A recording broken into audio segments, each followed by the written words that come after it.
right, so law enforcement is an important function of the county, but not the only division.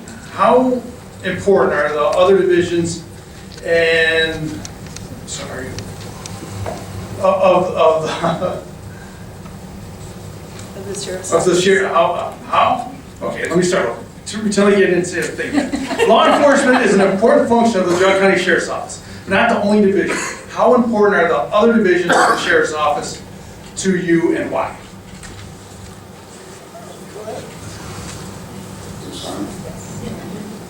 All those divisions are equally important.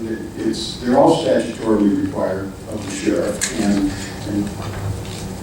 you can't say that one division is more important than the other. They're all very important, and they all serve the citizens of this county, and we take that seriously.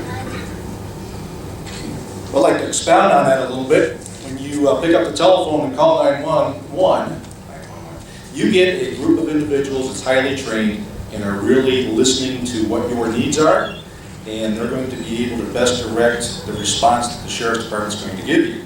Then you're going to have your road unit that responds. They're going to take care of your immediate needs, and of course we have our jail, which is very important here in the county, and you have our jail transport officers and your court security, which is an all integral part of the organization. And there's not one that's any more better than the other. They all have its purpose, and we have to support them all. Here's a good one. Candidates are always eager to tell us how they will spend more tax money. In your elected position, what programs would you immediately eliminate due to ineffectiveness, and which programs would you redeploy current resources towards in an effort to guard against another tax grab? Well, I don't intend on eliminating anything. I think that we are very conservative in our spending. We do as much as we can with what we get. We don't ask for more money, and we do the job with the money we get. I think we're doing a good job. If I didn't think we were doing a good job, I'd change it now. After listening to the sheriff and all the programs that he's involved in, I agree with everything that he's in. I believe in networking with all of the units out there. Expanding our horizons is a good thing. If I saw a flaw in anything, it would be in the jail right now. In 2018, the jail was charging $65 a day for inmates to rent for jail space. And when I closed my jail at University Heights in 2017, and I was shopping around looking for a place to put them, Cobb County was charging $99 a day, and Holden was charging $85 a day. And I think that we're missing the boat there, and we should probably raise the rent on our jail to help ease the tax burden on our residents, because we've been generating more money into our jail. We also charge $75 a day for our ICE inmates or federal prisoners, and I believe that that needs to be bumped up as well. The money generated there, we could maybe get ourselves a drug task force going here, because we're the only county in northern Ohio that does not have a drug task force, and I think we're lacking in that area, and we need to do more drug enforcement with a task force where we can network with the agencies and surrounding counties and try to stop the epidemic. Just to add on to that, the price of the jail, the rent we charge is based on a formula, and it costs us to run the jail.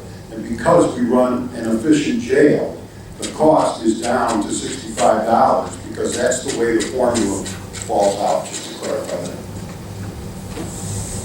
Jimmy Lee, this one's specifically for you. Oh, okay. What plans do you have for the personnel of the Sheriff's Department in reference to training, supervision, and funding for equipment? Well, my background is in training, and I pulled the training records for the Sheriff's Department for the last 3 years, and although it looks like there's a lot of quality training there, in my opinion, as a qualified trainer, I think we could be doing better in providing training for our deputies. Mine is generally in law enforcement tactics, firearms, tactical response, but there are other things there that we can also generate and bring in. Law enforcement is an ever-changing profession, And we have to stay current, we have to stay on top of it. And I just don't think that we're doing a good enough job to provide our deputies with the information that they need and the training they need to provide you, the residents, with the service that they deserve. So we bring in outside training into the Sheriff's Department. We offer it also to our community police departments. We can do that off of block grants. Some of the training, we can train some of our deputies to be instructors, and they can bring that back and do training. And I think we can fund that. I realize there's a formula that we should use, but I believe if we raise the jail rent a little bit, that would be extra money coming in to the jail. We could ask the county commissioners to utilize for training our deputies and providing them with equipment. Scott, I have one that asks, how do you respond to the constituents who question whether you are devoted full-time to the position of sheriff while also holding the position of Hampton Fire Chief? In the event of there's a fire while you're on duty as a sheriff, which position takes priority?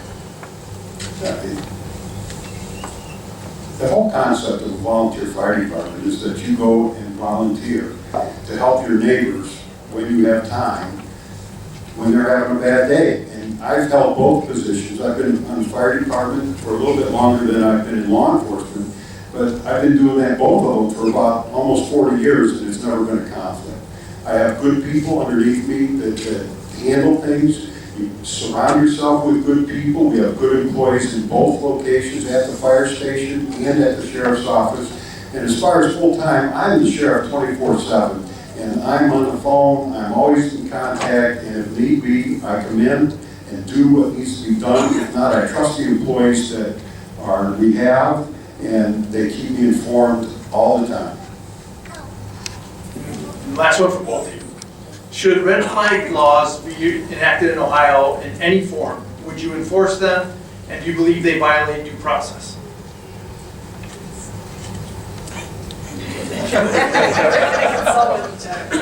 Well, I'm a big proponent of the Second Amendment, and no, I am not a fan of red flag laws unless they are constitutionally sound, okay, and provide due process for the individual. As long as we have red flag laws that provide due process, as county sheriff, we would work with the courts in making sure that we took whatever action we needed to take.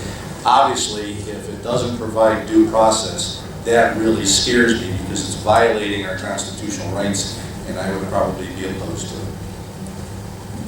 it. I too am not excited about the red flag laws. I think there's too much there to be abused.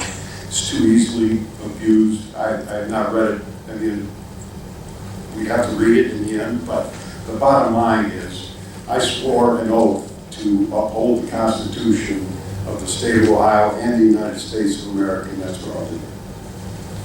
Thank you both. To have the privilege of having the job of making the road safe, that's rewarding for me. Getting through a storm and seeing the final product of what you've done. It's something I take pride in, and because of it being a challenge, it's something I enjoy doing.